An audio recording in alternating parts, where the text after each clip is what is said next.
how does a business model change? Most of our academic research is focused on what is a business model, how does it relate to performance?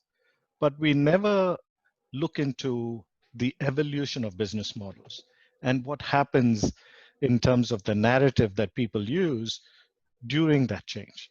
So this paper documents, using a case study and a simulation, how a business model narrative changes over time. So we've been doing this for about 10, 12 years.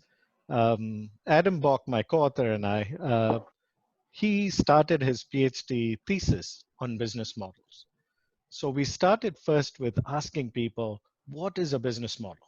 And what happened was people had their own words to describe a business model, but nobody could define a business model. So then we started going a bit deeper.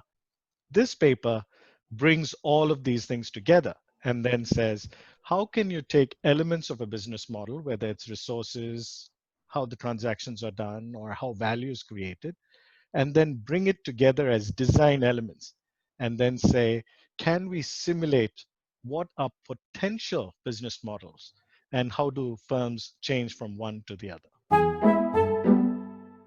Of course, when Adam and I were writing this paper, we started thinking of it as a case study and just the case study model of how firms evolve. But then we met Massimo Warglien, who's also a co-author on this paper. So Massimo does a lot of simulation. So he came up with this idea of, hey, what you're talking about is coherence, but maybe we can do it in a constraint satisfaction network using neural networks.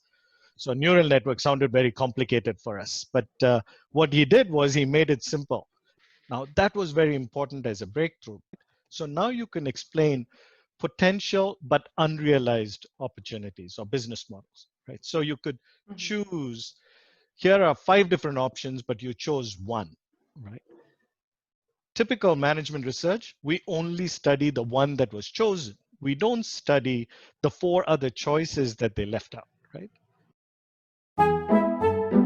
But for entrepreneurs and managers, it's very useful because now you can think back and say, hey, here are 5 possible choices, and we are picking this design choice. So then it becomes rather the subconscious effort, it becomes a conscious effort. It's always interesting that typically you write papers thinking it should work, but when we tried it out with exec ed, it worked. So for us, the surprise was that our idea actually works. So when we tried it out with executives and they were able to make sense of their own narrative and then say, if I changed my narrative, how would my design be? That's a huge revelation, right?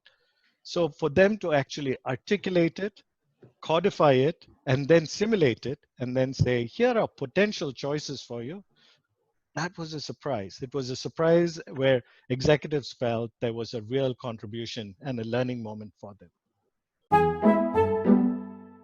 And now simulate how business models change over time and what are potential choices that managers and entrepreneurs can make to change their model.